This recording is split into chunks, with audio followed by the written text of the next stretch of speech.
Hi, and thanks for joining Sparkle Peanut Designs again today. I am guest designer again today on Jennifer Edwardson's store.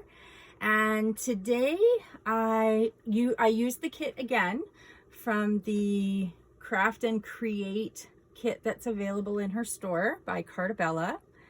And I used a cut file of hers that involves this butterfly and the Oh Happy Day. Now in her store, it is a 12 by 12, which I will show you in a minute. But I just want to share the layout first, then I'll share how you can make it a 12 by 12. And then I'm going to share you a quick tutorial on how to use cut files without a cutting machine. So hopefully you'll stick around for that. But what I did is I backed the beautiful butterfly with all the different papers from this Cartabella line. I have to tell you, if you use Cartabella to back cut files, oh my goodness, this page has a lot of weight. So that is just, especially doing it piece by piece. If you were to do one full piece paper, it would be fine. But because Cartabella's paper is so thick, definitely the cut file has a lot of weight to it. I did back the entire thing with the navy blue paper just to let it stand out, and just the top is popped up, the bottom is flush. Then the rest of the layout is super easy.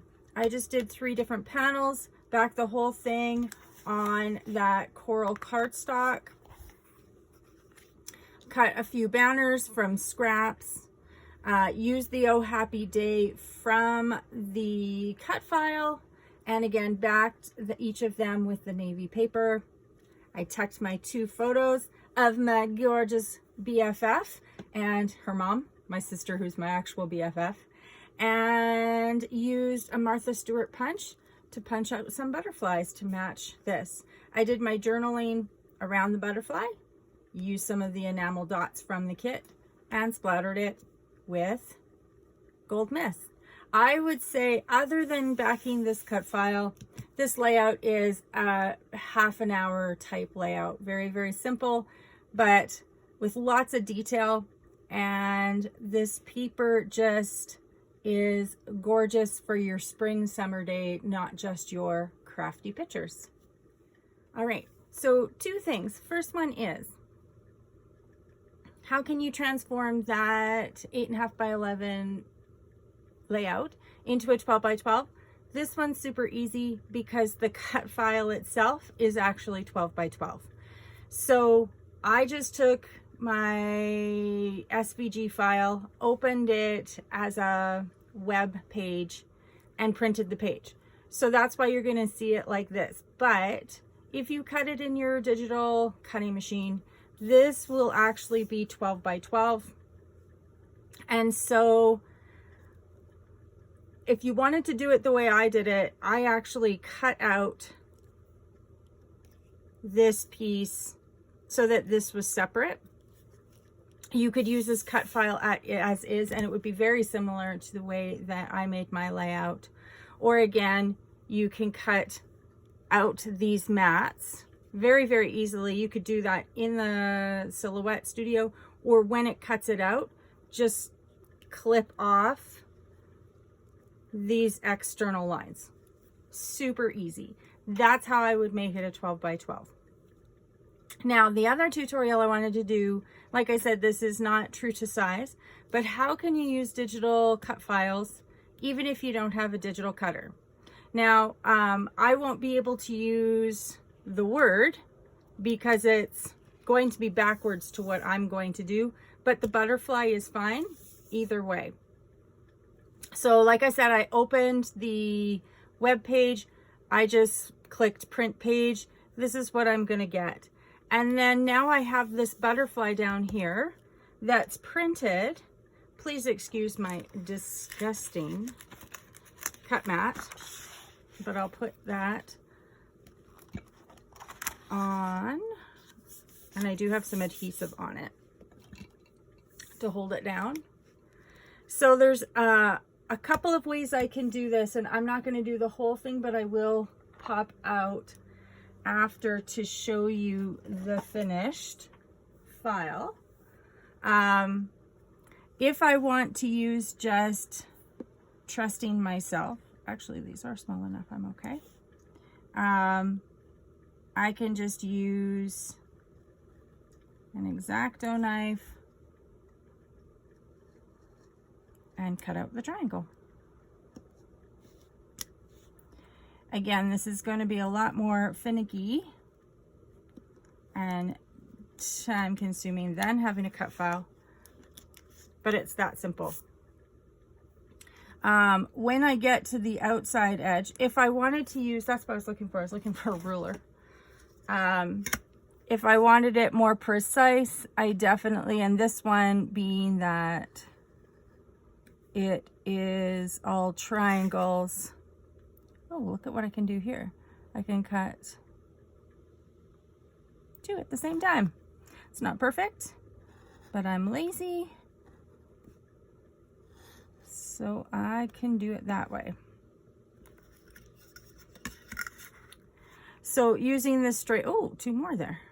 Look at me getting all excited about using X-Acto knives. You know, the things that we get excited about as crafters, right? Super, super easy that way. Now, you could also use detail scissors. With detail scissors, I can do one. I usually just poke a hole in and then just cut out a random weird space in the middle, and then I go to the edges. Sorry, this is really hard to do on camera.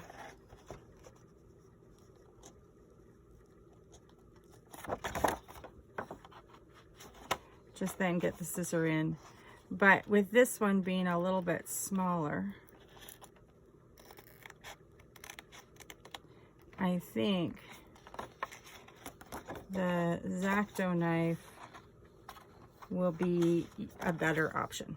But it is an option if you don't have an X-Acto knife, you can use your little detail scissors. I will use the scissors to cut the outside, but here's the thing. My encouragement to you is always cut the inside pieces first, because now I have structure as I'm doing all of these little triangles. If I do the outside and then try to cut the inside, I've lost that firmness to make these so much easier. So after I have it all cut out, I'll come back and I'll do a really quick, easy tutorial or show you how to cut, how to back a cut file. All right, I'm back. That took me about 15 minutes. I did the X-Acto knife on the inside, and I used my scissors on the outside because I just find scissors are faster. This is the reverse side, because if you see, this has the lines that I used. Some things to look at if you're going to do this idea without a cutting machine. You're going to want to find cut files that are quite geometric and without a lot of tiny little detail. It can be done. It will just take a really long time. The thin lines are going to be hard to do on your own. Again, can be done, but it's just going to be a lot more difficult. And I know with me, with a lot more mistakes. Lots of curvy lines are totally fine if you're using scissors. Much more difficult if you are using an X-Acto knife. Okay. So next, how do you back the cut files? There's a couple of options. I could just take a piece of pattern paper, put the whole thing on the back of it, and I could cut the whole thing and just have one piece. Super easy. You would just put your glue on the different pieces of paper. I use a fine line bottle. I know Jennifer Edwardson has a glue in the store which already has the tip on it and everything that she loves. I don't remember what it's called, but I just have Scotch tacky in a fine line bottle, and that's how I use my detail. Boom, done. The next thing, there are two ways that you can do all of the filling up.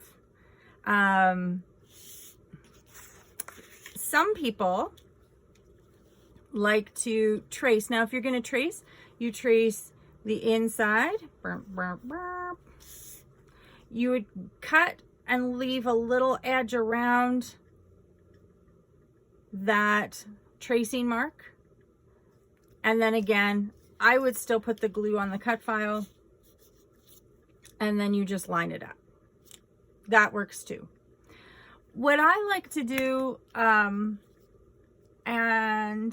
I'm just not gonna use the paper from the kit. I'm just gonna use a scrap piece of paper right here that I have with Christmas trees on it, because I'm gonna take it right off after. What I like to do is, I'm not picky when it comes to this, and I like it easy. So I just put the glue right on the cut file. I stick the cut file down where there's no edges to be seen. And then I literally just cut